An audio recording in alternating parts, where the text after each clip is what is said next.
অন্তর্বর্তী সরকার অবাধ সুষ্ঠু নির্বাচনী পরিবেশ তৈরি করতে প্রতিশ্রুতিবদ্ধ। গ্লোবাল সাউথ সামিটে বলেছেন প্রধান উপদেষ্টা, নরেন্দ্র মোদীকে ঢাকা সফরের আমন্ত্রণ। গণহত্যার সঙ্গে জড়িত আওয়ামী লীগ নেতাদের বিচারের দাবি কর্নেল ওলির। বাংলাদেশের অভ্যন্তরীণ বিষয়ে ভারতীয় গণমাধ্যমকে নাক না গলানোর পরামর্শ। দেখছিলেন সংবাদ শিরোনাম, এবারে বিস্তারিত। অন্তর্বর্তীকালীন সরকার বাংলাদেশে একটি অবাধ, সুষ্ঠু, অংশগ্রহণমূলক নির্বাচনের পরিবেশ তৈরি করতে প্রতিশ্রুতিবদ্ধ জানিয়েছেন প্রধান উপদেষ্টা ড. মোহাম্মদ ইউনূস। তিনি জানান, বর্তমান সরকারের প্রধান কাজ নির্বাচন ব্যবস্থা, বিচার বিভাগ, স্থানীয় সরকার, গণমাধ্যম, অর্থনীতি ও শিক্ষা ব্যবস্থার গুরুত্বপূর্ণ সংস্কার করা, আর এজন্য সংশ্লিষ্ট সবার সঙ্গে আলোচনা করা হবে। নয়াদিল্লিতে শুরু হওয়া এক সামিটে ভার্চুয়ালি অংশ নিয়ে বাংলাদেশের পরিবর্তন দেখতে ভারতের প্রধানমন্ত্রীকে আমন্ত্রণ জানিয়েছেন ড. মোহাম্মদ ইউনূস। রিপোর্ট করছেন Rokunuzzaman.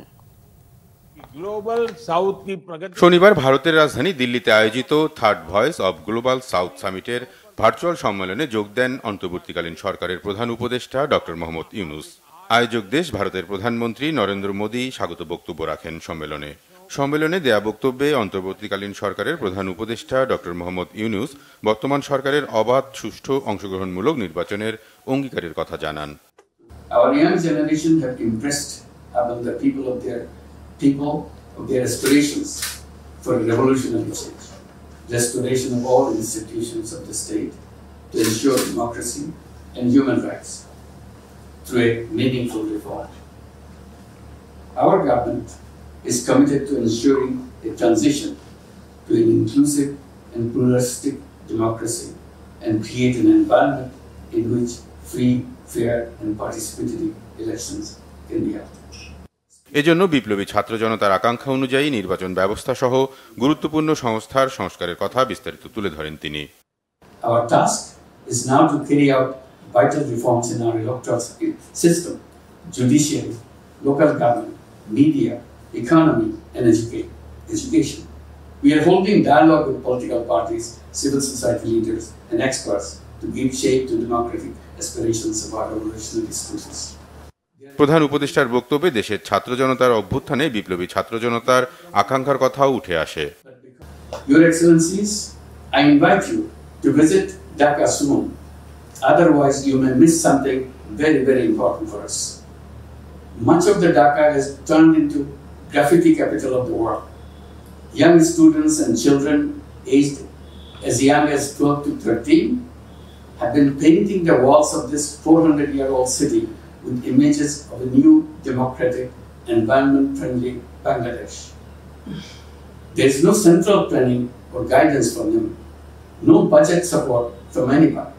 It is just an outpouring of their emotions and commitment to the goals of the second revolution. শুক্রবার ভারতের প্রধানমন্ত্রীর সাথে এক ফোনালাপে অন্তর্বর্তীকালীন সরকারের প্রধান উপদেষ্টা অধ্যাপক মোহাম্মদ ইউনূসকে এই সম্মেলনে যোগ দেওয়ার আমন্ত্রণ জানান ভারতের প্রধানমন্ত্রী নরেন্দ্র মোদী। রকুনুজ্জামান, বাংলা ভিশন, ঢাকা। সাবেক পানি সম্পদ মন্ত্রী ও ঠাকুরগাঁও 1 আসনের সাবেক সংসদ সদস্য রমেশ চন্দ্র সেনকে আটক করা হয়েছে। রাতে সদর উপজেলা রুহিয়ায় নিজ বাসভবন থেকে তাকে আটক করা হয়। বিষয়টি নিশ্চিত করেন তার স্ত্রী বনলতা দেবী এবং রুহিয়া থানার ভারপ্রাপ্ত কর্মকর্তা গুলফামুল ইসলাম। তারা জানান, রাতে 10 থেকে 15 জনের সাদা পোশাকধারীর একটি দল বাসায় ঢুকে তারা ঢাকা থেকে আসার কথা জানান। পরে রুমে ঢুকে রমেশ চন্দ্র সেনকে গাড়িতে তুলে নিয়ে যায়।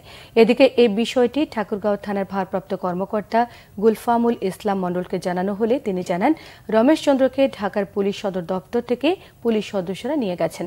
বর্তমানে তিনি তাদের হেফাজতে আছেন।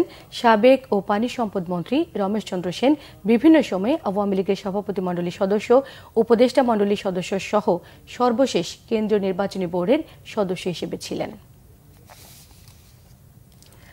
দুর্নীতি, অর্থ লোপাট এবং গণহত্যার সঙ্গে জড়িত আওয়ামী লীগ নেতাদের অতি দ্রুত বিচারের মুখোমুখি করার দাবি জানিয়েছেন লিবারেল ডেমোক্রেটিক পার্টি এলডিপির চেয়ারম্যান অবসরপ্রাপ্ত কর্নেল ওলি আহমেদ। বিভিন্ন জায়গায় লুকিয়ে থাকা দুর্নীতিবাজ আওয়ামী লীগ নেতাকর্মীদের ধরিয়ে দেওয়ার আহ্বানও জানিয়েছেন তিনি জানান, যারা অপরাধীদের আশ্রয় দেবে তাদেরকেও গ্রেফতার করে আইনের মুখোমুখি করতে হবে। বাংলাদেশের সব ধর্মের মানুষের সমান নিরাপত্তা আছে বলেও জানিয়েছেন এলডিপি চেয়ারম্যান। বাংলাদেশের অভ্যন্তরীণ বিষয়ে ভারতীয় গণমাধ্যমকে নাক না গলানোর পরামর্শ দেন তিনি। অবিলম্বে বর্ডারে হত্যা বন্ধের দাবি জানিয়েছেন কর্নেল ওলি আহমেদ। আমি একদিন সেনাবাহিনীতে ছিলাম, সেনাবাহিনী ছিল আমার জীবন ধারণের একমাত্র পন্থা। তাদের উদ্দেশ্যে বলতে চাই, আওয়ামী স্বৈরাচারী, গণহত্যাকারী, টাকা লুণ্ঠনকারী, দুর্নীতিবাজ সাবেক মন্ত্রী, এমপি বা নেতা যারা বিভিন্ন সেনানিবাসে আশ্রয় নিয়েছে বা লুকিয়ে আছে, তাদেরকে আয়নাঘরে রেখে স্বরাষ্ট্র মন্ত্রণালয়কে অবহিত করতে হবে। কারণ তারাই আমাদের জন্য আয়নাঘর করেছিল। এখন তাদেরকে আয়নাঘরে রেখে আয়নাঘর কিরকম লাগে শ্বশুর বাড়ি, এটা তাদের দেখা উচিত। পিলখানা হত্যাকাণ্ডের সঙ্গে সাবেক প্রধানমন্ত্রী শেখ হাসিনা, ব্যারিস্টার ফজলে নূর তাপস এবং শেখ সেলিম জড়িত বলে অভিযোগ করেছেন তৎকালীন বিডিআরের সাবেক ডিজি মেজর জেনারেল শাকিল আহমেদের ছেলে রাকিন আহমেদ। শনিবার বেলা 12টায় রাজধানী মহাখালীতে এক সংবাদ সম্মেলনে এ অভিযোগ করেন শহীদ পরিবারগুলো। সংবাদ সম্মেলনে তারা জানান, শেখ হাসিনা হত্যার পরিকল্পনা জানতেন, এই কারণে তিনি সেদিন পিলখানায় যাবার কর্মসূচি বাতিল করেছিলেন। দ্রুত সময়ের মধ্যে কমিশন গঠন করে নতুন করে তদন্ত এবং আগের তদন্তগুলো রিপোর্ট প্রকাশের দাবি জানিয়েছেন শহীদ পরিবারের সদস্যরা। 2009 সালের 25 এবং 26 ফেব্রুয়ারি তৎকালীন বিডিআর সদর দপ্তরের দরবার হলে সেনাবাহিনীর 57 কর্মকর্তাকে নির্মমভাবে হত্যা করে বিডিআরের একটি গ্রুপ। এই ঘটনায় 17 জন বেসামরিক ব্যক্তিকেও হত্যা করা হয়।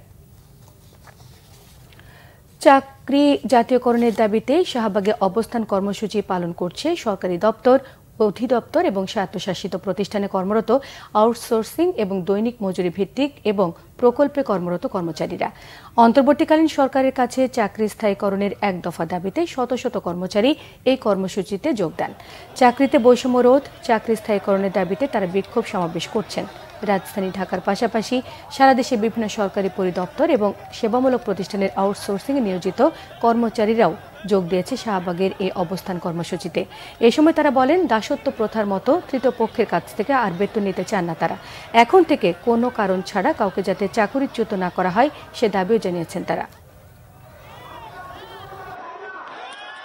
5% আমাদের বেতন থেকে, কষ্টের টাকা থেকে 3% অর্থাৎ দালালে 5% টাকা কেটে নিয়ে যায়।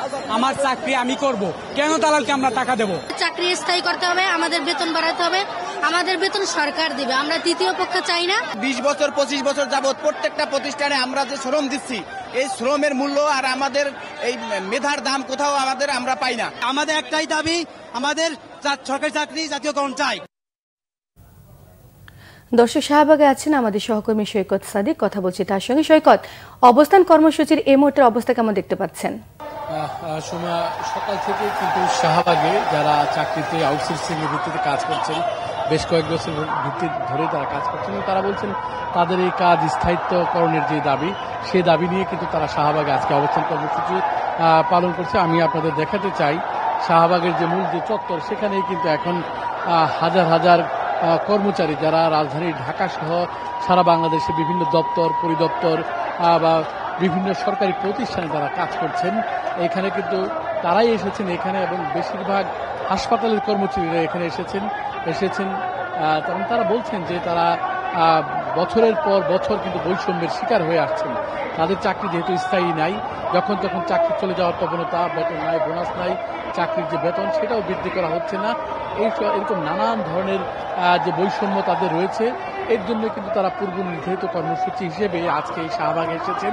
শুধু রাজধানী ঢাকা না, ঢাকার পাশাপাশি সারা বাংলাদেশে বিভিন্ন পরিদপ্তর থেকে এখানে এসেছেন, নারী এসেছেন, পুরুষ এসেছেন, যুবক এসেছেন, এবং তারা বলছেন তাদের এই যে দাবি, এক দফার যে দাবি চাকরি স্থায়িত্বকরণ, চাকরি জাতীয়করণ, সেটা না হওয়া পর্যন্ত কিন্তু তারা এই অবস্থান কর্মসূচি পালন করবেন।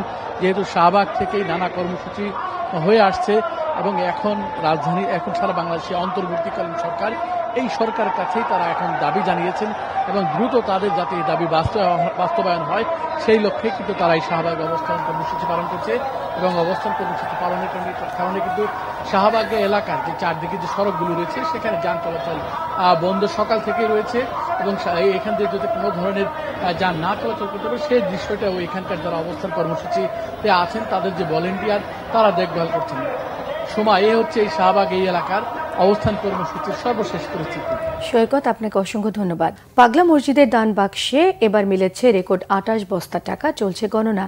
মসজিদের 9টি লোহার দান বাক্স খোলা হয়েছে 3 মাস 28 দিন পর। সকাল 8:30টায় ব্রিগেডিয়ার জেনারেল মোহাম্মদ তরিকুল ইসলাম, লেফটেন্যান্ট কর্নেল রিয়াজুল করিম চৌধুরী, জেলা প্রশাসক মোহাম্মদ আবুল কালাম আজাদ, পুলিশ সুপার মোহাম্মদ রাসেল শেখ এবং 12 জন নির্বাহী ম্যাজিস্ট্রেটের উপস্থিতিতে দান বাক্সগুলো খোলা হয়। টাকাগুলো মসজিদের মেঝেতে ঢেলে মাদ্রাসার 257 জন ছাত্র, 37 জন শিক্ষক, রূপালী ব্যাংকের 70 জন কর্মকর্তা টাকাগুলো গণনায় কাজ করছেন। এছাড়াও শৃঙ্খলা রক্ষায় পুলিশ এবং সেনাবাহিনীর 40 জন সদস্য এবং 10 জন আনসার সদস্য কাজ করছেন। টাকার সঙ্গে সোনা রূপার অলংকার সহ থাকে বিদেশি মুদ্রাও। প্রতিদিন বিপুল সংখ্যক গবাদি পশু, হাঁস মুরগি, ফল ফলাদি, মোমবাতি এবং ধর্মীয় বই দান করে থাকে ধর্মপ্রাণ মানুষেরা। এর আগে 20 এপ্রিল সর্বশেষ পাগলা মসজিদের 9টি দান সিন্ধুকে পাওয়া গিয়েছিল 7,78,67,537 টাকা সহ বিপুল পরিমাণ বৈদেশিক মুদ্রা সহ স্বর্ণ রূপার বিভিন্ন অলংকারাদি। আমদানি রপ্তানি এবং বাণিজ্যের সুবিধার্থে আজ খুলেছে চট্টগ্রাম কাস্টম হাউস। শনিবার সরকারি ছুটির দিন থাকলেও সকাল থেকে পুরোদমে চালু করা হয় অফিস কার্যক্রম। কাস্টম জানায়, গত 15 জুলাই থেকে দেশের বৈষম্য বিরোধী শিক্ষার্থী আন্দোলন এবং সরকার পতনের নানা ঘটনায় স্থবির হয়ে পড়ে শুল্কায়ন সংক্রান্ত অনেক দাপ্তরিক কাজকর্ম। এমত অবস্থায় আমদানি ও রপ্তানিকারকদের সুবিধার্থে আজ অফিস খোলা রাখার সিদ্ধান্ত নেওয়া হয়েছে। এদিকে C&F এজেন্ট জানায়, ডকুমেন্টেশনের কাজ কাস্টমস হাউসে হলেও শুল্ক জমা দিতে হয় ব্যাংকে। তাই শুল্ক জমা দেওয়ার জন্য খোলা রাখা হয়েছে সোনালী ব্যাংকের কাস্টমস শাখা। সংবাদ শেষ করব, শিরোনামগুলো আরো একবার জানিয়ে দিয়ে। অন্তর্বর্তী সরকার অবাধ সুষ্ঠু নির্বাচনী পরিবেশ তৈরি করতে প্রতিশ্রুতিবদ্ধ, গ্লোবাল সাউথ সামিটে বলেছেন প্রধান উপদেষ্টা। নরেন্দ্র মোদীকে ঢাকায় সফরের আমন্ত্রণ। গণহত্যার সঙ্গে জড়িত আওয়ামী লীগ নেতাদের বিচারের দাবি কর্নেল অলির। বাংলাদেশের অভ্যন্তরীণ বিষয়ে ভারতীয় গণমাধ্যমকে নাক না গলানোর পরামর্শ।